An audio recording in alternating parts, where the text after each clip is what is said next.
Markus Purovirta. Markus. Olentoja siellä, olentoja täällä. Raja todellisuuden häviää. Viinaa, huumeita, hulluja naisia. Pohjois-Korean matkani pää. Nousukiossa alamäki alkoi. Viikkoja kesti tuoneraa. Delirium-kohtaus, hallusinaatiot, klinikan portaita kolisuttaa. Klinikan portiota paariin painoin, kohtuus kaikessa kaikui pää. Varjot vieraat valoisatkin. Pulloa eteeni tyrkyttää. Kiirettä siellä, kiirettä täällä. Raja todellisuuden häviää. Yhteiskunnan ratas on kuin kaappikello, ei sekuntiakaan saa jätättää. Yritysjohtaja hilloa kääri, köyhät kyykyssä anelee. Elämysmatkailu sossuun, moni leipäjonossa palelee. Suuri unioni, sääntöjä laatii, perä edeltä puuhun kavutaan. On Arkadianmäellä loma-aika, kun kansa ruokkii sikojaan. Tuli jää, tuli. Tuli vesi, tuli suli, tuli maa, ilma tuli. Tuli.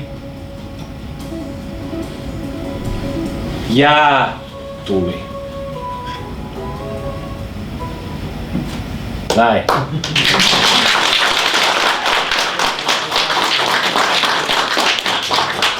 No oli sattumoisesti semmoisia, mitä mä muistin ulkoa, nyt minun pitää lukea lapusta. Katsotaan, pysyykö kädet paikallaan. Mutta mä ajattelin, että mä pohjustan tälle, että mitä teille kuuluu. No hyvä, että kuuluu hyvä, mutta myös tää seuraava teksti vastaa siihen kysymykseen, että mitä kuuluu. Se menee näin.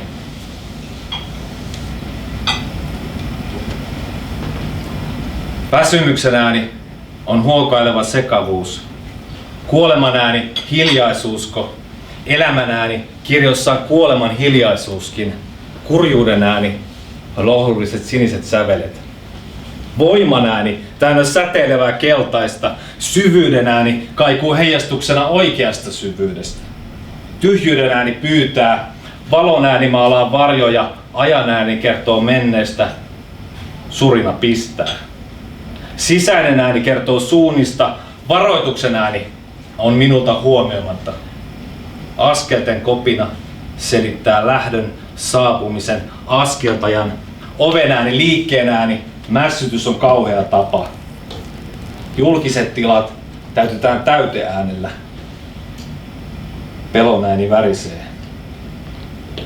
Trauman ääni kiertää kehää. Trauman ääni kiertää kehää. Trauman ääni kiertää kehää. Trauman ääni kiertää kehää. Huudon ääni sanoittaa voimattomuutta. Väärään aikaan lausutut sanat, lähtemättömän vaikutuksen ääni.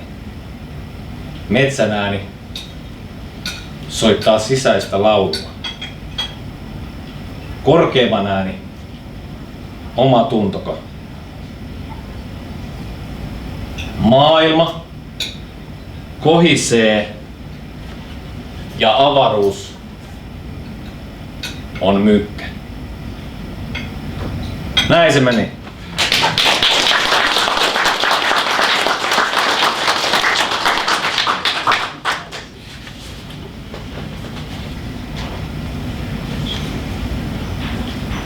Taas vähän hörppyä. Ottakaa työkin. Vettähän se voi. No niin, seuraava teksti kertoo tämmöisestä niinku maanisdepressiivisestä johtajasta, jonka nimi on Hakkarainen. Ja tää on niin sanottu roolirunoja sitten tässä niinku, no, sukelletaan siihen maailmaan.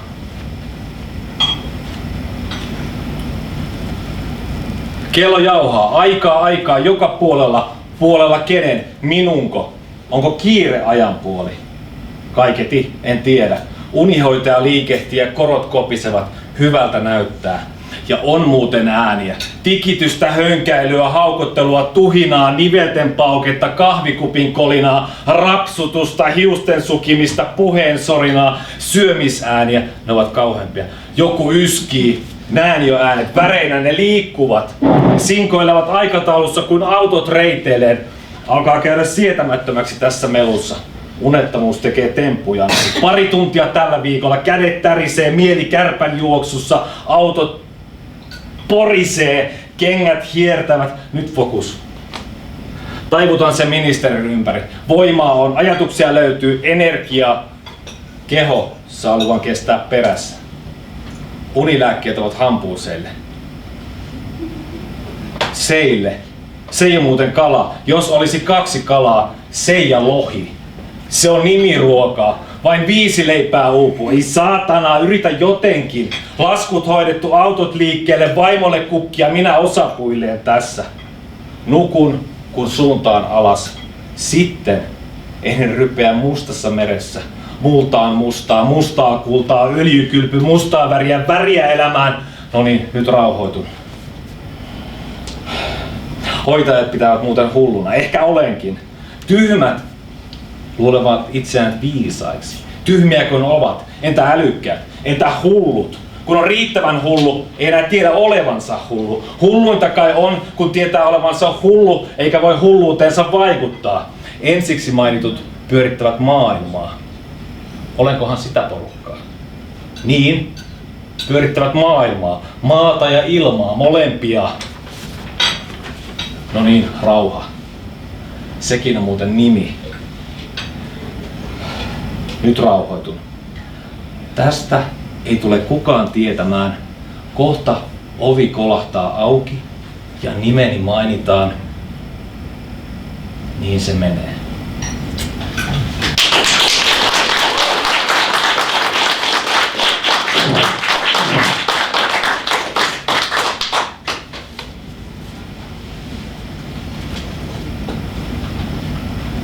Hörpän Deerosta taas. No niin, seuraava kertoo tämmöisestä niinku nautinnon ähkystä. Ja tämän tekstin nimi on Hedonismin ympyrä. Ja se menee osapuilleen tällä tavalla. Uudestaan, enemmän, nopeammin, korkeammalle. Kiihtyvää huvia, pirikello raksuttaa, piru selkää rapsuttaa, vihreää savua, silmät punaisena pullollaan, pyöreitä kosteita muotoja ja promillet maalaavat silmät usvaan, rahankiilto pupilleissa ja tahdonilmaus suunnistaa. Valtaan. Ryhtini kaareutuu ylisuoraksi, voimaa, täyttymystä, naurua, hetken huumaa, ympäröivä maailma sekä pääni pullistelevat, vuotavat energiaa. Ihmisekin sietää kumman hyvin, mukaan lukien itseni. Tulevan pohdinta, menneen mietteet ovat tarpeettomia. Elän näistä minut tyhjäksi imevistä hetkistä. Aina seuraava, kunnes nautinnon ähkö velloo sisuksissani.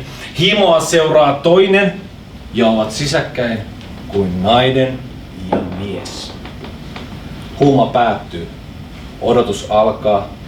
Epätoivoinen transsin kaipuu. Siitä seuraavat tanssiaskeleet. Tavan vuoksi täyttyminen, olon normalisointi. Uudestaan, enemmän, nopeammin ja aina vain korkeammalle.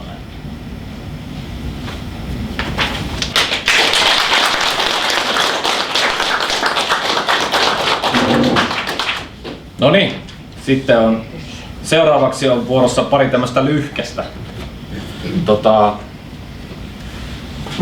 Nämä molemmat kertoo ajasta. Aika on niin sanotusti teemana tässä 2 pikkutekstissä. Ja näin se lähtee. Aika virtaa lävitsemme. Pian posket roikkuvat ja vyötäröllä on Kalanmätiä. Meissä on kuulemma ajaton minä. Olisi hauska tavata tämän kaveri. Se oli semmoinen. Huomasin valokuvasta, nenäni on alkanut kasvaa, vaikkakin nykyisin valehtelen itselleni vähemmän. Vanhetessa korvatkin kasvavat. Oma napani on äänekäs. Kenties. Korvien pinta-ala auttaa kuulemaan myös kanssaihmisiä.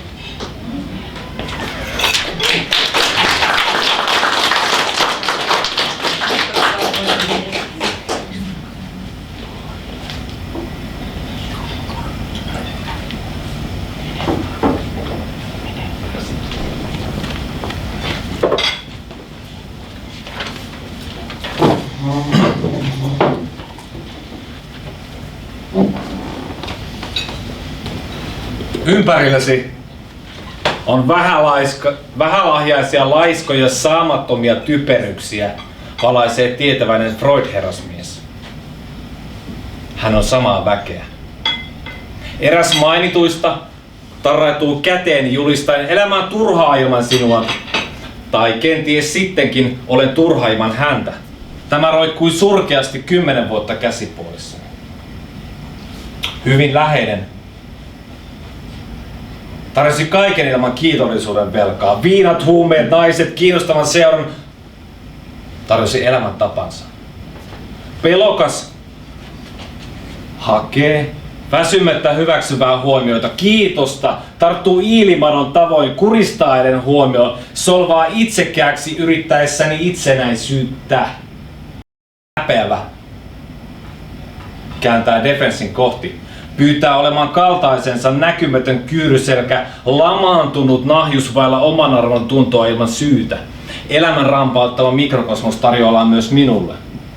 Rasittavat pellet, suuret humoristit miellyttämisen, suojautumisen tarpeessaan heittävät tavan takaa mukavitsejä verhoten epävarmuutensa typeriin ylilyönteihin pelkästä hauskuudesta. Älypääystäväni suunnitteli minulle kaiken valmiiksi tulkintaa myöten, täydellistä, kaikki täydellistä suunnitelmien toteutuessa oman mielen mukaan. Muiden tunnoista 5. Valtaa omalla maalla, näennäisesti muidenkin avuksi. Riidan henki. Ystäväni on parhaimmillaan korostaen kanssaihmisten vähemmän hyviä ominaisuuksia vähemmän imartelevaan sävyyn. Hän on kulkenut illasta toiseen haukan silmänä, kameleotin kielenä kannoillani. Minua hän toisinaan kuuntelee ja poistuu hyvän ilman tähden. Epäilijät hävittävät kanssani jatkuvasti totuuden. Epäilylle on paikkansa, mutta epäilemistä ei ole epäilystäkään. Vääristää optiikan ja kohtaamisin värittyy katkera epävarmuus. On tyyppejä, jotka imevät kaiken voiman, jonka olen työllä haalinut kasaan.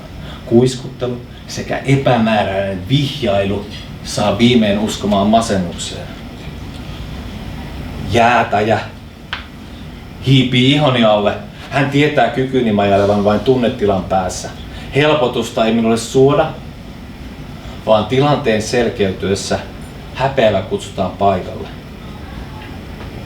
Olen piiritetty tällä väellä. Heidän kanssaan vain koitan jotenkin tulla toimeen. Oikeatkaan ystäväni eivät tunne heistä kaikkia.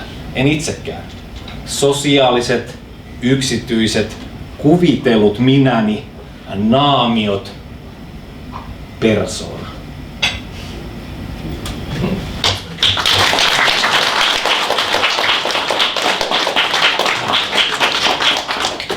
Semmosta oli se. Seuraavaksi tietynlaisia havaintoja tuosta sosiaalisen median käytöstä. Se ei lie kellekään ihan täysin vierestä olla. Tai jos on, niin se hyvä niin. Ainakin omasta mielestä. No niin, se menee tälleen. Avataan nopeasti, selataan nopeasti, ahmitaan nopeasti, täytytään nopeasti, päivitetään nopeasti, petytään nopeasti, suljetaan nopeasti, pitkästytään nopeasti. Avataan nopeasti, selataan nopeasti, ahmitaan nopeasti, täytytään nopeasti, päivitetään nopeasti, petytään nopeasti, suljetaan nopeasti, pitkästytään nopeasti, lopetetaan nopeasti.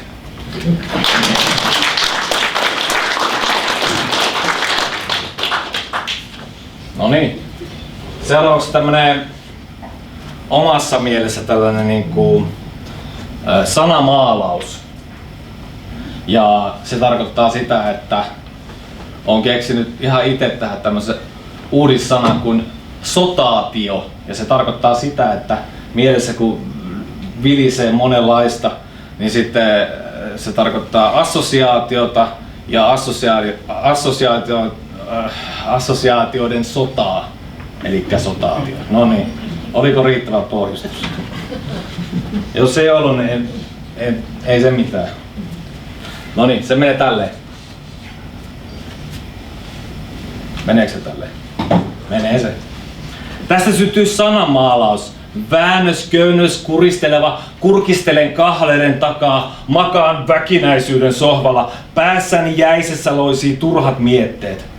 Teen parhaani, mihin se riittää. Niittää satoa, muut loikkivat eteenpäin kuin kengurut. Gurut aukaisevat latua. Suoritan osamaksuja valmiiksi mässätystä henkisyydestä. Jää käteen kaikuja. Rummut kolisevat käytävällä. Apinat taputtavat lautasia. Lentäviä sanoja värikkäitä en näe. Haluan uskoa sävyihin, kuviin, maalautuviin kirjaimiin, piirrellä maisemat mielellään kirkkain käänteen. Ymmärrettävästi sekavaa. Ihmettelen ja muut ammuvat, etteivät määkisi, lampaat suustaan sateenkaaria rauhanmerkiksi, sudet uivat rantaan syömään lampaan kieltä ja kielletyn lammas kadottaa itsensä kiellettyveen massaan. Rassaan aivojani kielellä, kaivan korvakäytävää, vaikutusta ja vallattomuutta, hiekkalaatikolla isolla, pienillä ihmisillä ominaisuuksia suuria. Ja suuret rakentavat muuria. Pienille mestareille toivon virtausta elämään ja seuraavaan tässä elämässä vaiheeseen uudelleen syntyvän tahdon.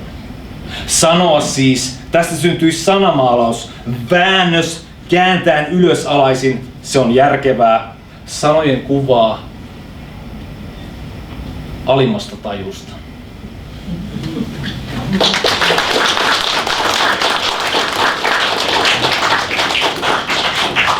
No joo.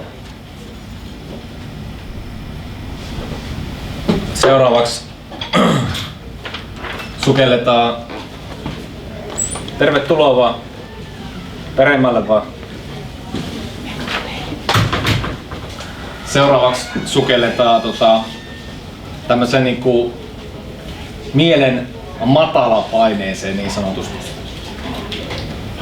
Tän nimi on Kaari.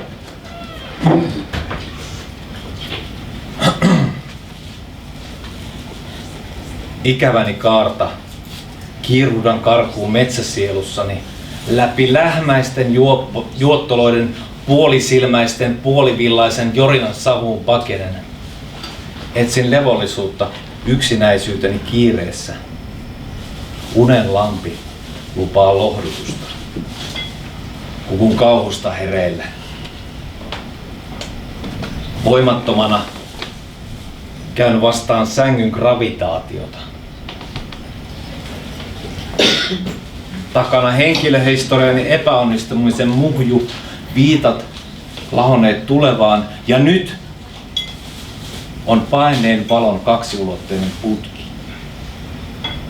Kaipaan kuolemaa elämässä, kaipaan pääsylippua ihmisolentojen kummaan kuplaan, kaipaan laveaa näköalaa, edes onnellisuuden reunamaita. Sinne jonnekin keskelle luodun vanhaa uutta, kaikkea ei mitään. Sinne, missä käsittämätön kaamos viimein taittuu valon tahtoon.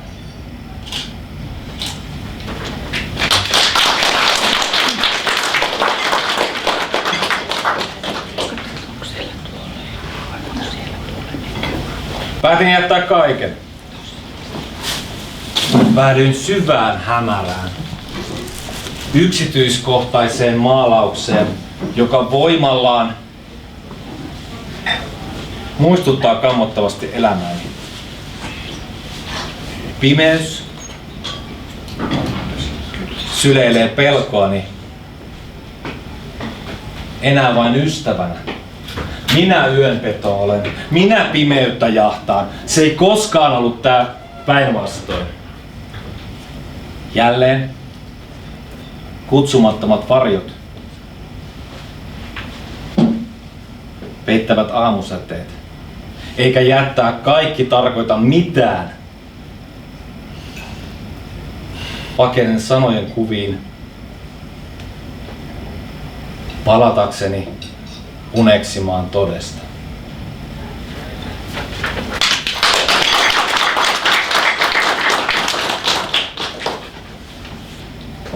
No niin. Seuraava tämmönen, voisiko sanoa, inhorealistinen kuvaus tietystä tilanteesta, mutta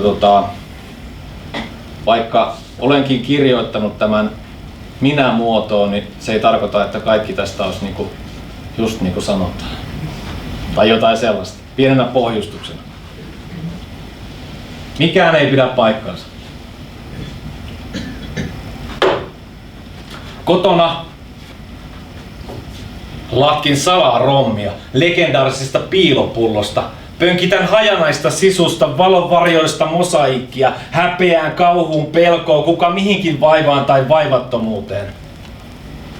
Karkaan kapakkaan, täysi äläkkä päällä, sulaudun tuntemattomien sekaan kuin alkoholi verenkiertoon. Naamarit näyttävät venyvän, mutta joutavaa jorinaa, mitä kukakin tulee vielä joskus tekemään ja olemaan ja mitä diplomeja omistaa. Siedän sen, olenhan itsekin tuleva runoilija. Aiheet kuliksevat maan ja taivaan välillä. Maa on mitä juodaan seuraavaksi ja taivas kuka panee ketäkin. Kännissä taas, kun menee hyvin, menee huonosti, menee ei mitenkään. Kännissä kylässä, kännissä köpikse porttikongissa, puistossa, kapakassa tietenkin, konserttisalissa, lavalla, Etelä-Amerikassa, verovirastossa, diskossa. Viikko on edelleen nuori, saarnaan lopettavani vielä, tai että jatkan, ei ole syytä lopettaa, tietenkin on, jos viinat loppuvat. Pidän puheita illan päätteeksi runohengessä, osaan yhden. Työnnän kieltäni naisten korviin kohteliasti olosuhteet huomioiden. Pyrin aina kohteliaisuuteen. Silloinkin, kun heitän legendaa vessanpeilille. Olen hetken kaikkea miellyttävä persoona omasta mielestäni. Näytän persettä tuntemattomalle pöytäseuroille. Osa nauraa, toiset pälyilevät hämmentyneenä ympärilleen. En ymmärrä moista. Päädyn samaan seurueeseen ja mieltä kiinnittävään keskusteluun, miten joku voi olla niin idioottimainen, että paskantaa jäähallin keskiympyrään. Nyt ei pelota tai hävetä, vain huominen. Se huudotaan hetkessä alas.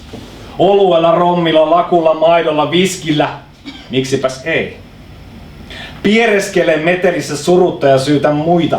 Kuka vittu täällä paskoo? Harjoitan verbaalista väkivaltaa, saan turpaani vittuilen lisää. Kylttämätöntä inhaa rypemistä, ilta ei pääty koskaan. Sunnuntaina esitän baaripsykologia ja herkässä tilassa agitoin itseni kyyneliin. Pudotan nuuskan pisuaariin, vaikkei niin saa tehdä. Siltikin rikon lähinnä omia sääntöjäni, rajoja, joita ei ollut tarkoitus rikkoa, saati tietää, mitä tuli rikkoneeksi. On se silti hyvää taas.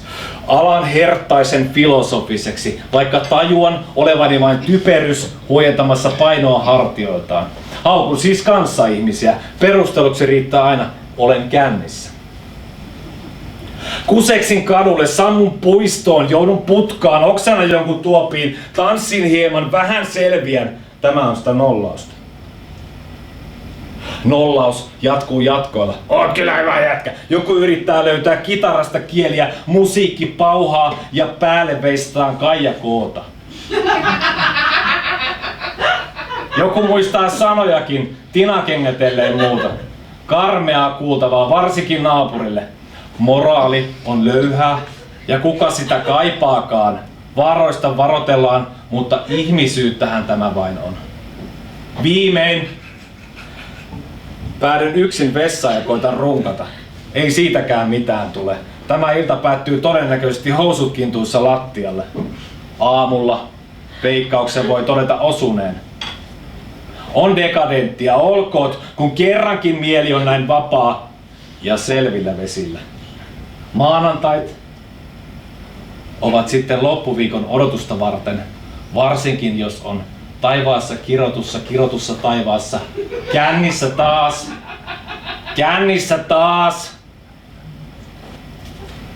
taas kännissä.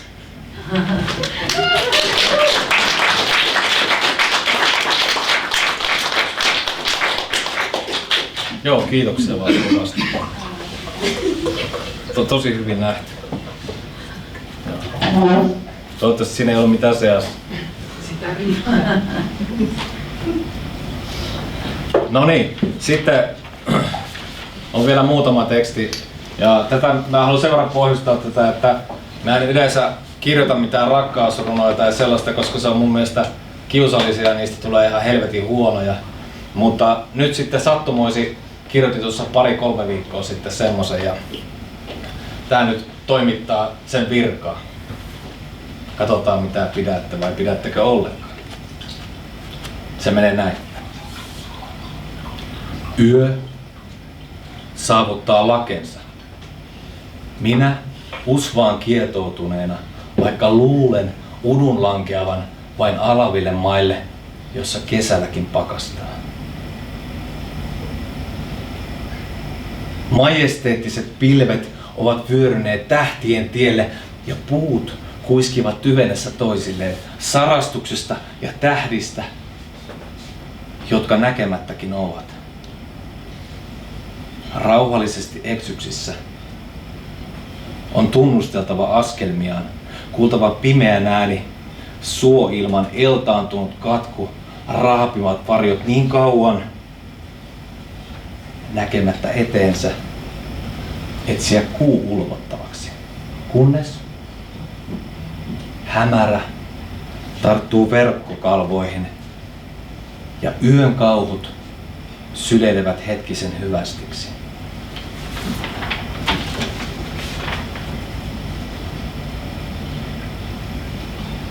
Niin tottunut olen pimeään. Tiedänkö palvoa päivän jumalatarta, joka lämmöllä kasvoja hivelee? Osaanko sanoa kauniisti kirkkaudelle vain kuuta meuhkanneena?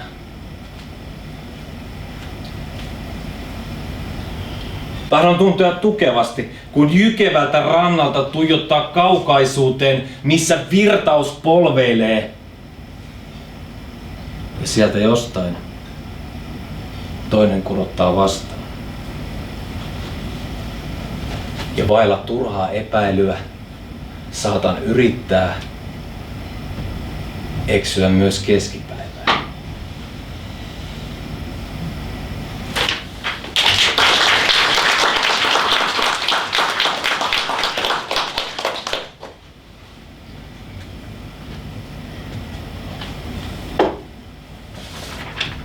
No niin, se on viimeinen. Tämä on typerin teksti, mitä olen koskaan kirjoittanut. Sitä ei saisi tosin sanoa ääneen.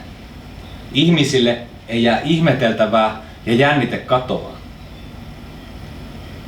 On olemassa valmiiksi märehdittyä mössöä, jota viihteen nimissä ihmisille syötetään. Lehmäkin syö ruohoa ja lopputuote on selvä. Kun liian monta lehmää syö ruohoa, maailma alkaa haista. Mitä järkeä tällaista sitten on kirjoittaa, saat julistaa ääneen? Nietzsche on sanonut, että rakkaudessa on aina hieman hulluutta ja hulluudessa hieman järkeä. Seuraavissa teksteissä käsittelen aiheita nöyhtä, mua, kynsivalli, leikkuupuimurin kiilahihna, viskositeetti, ambivalentit muovit, maailmakin, vuohieläimet kuten jakki, akselisto, henkinen maallisuus, köynnöskasvit ja säästäkää tomaatit seuraavaan kertaan.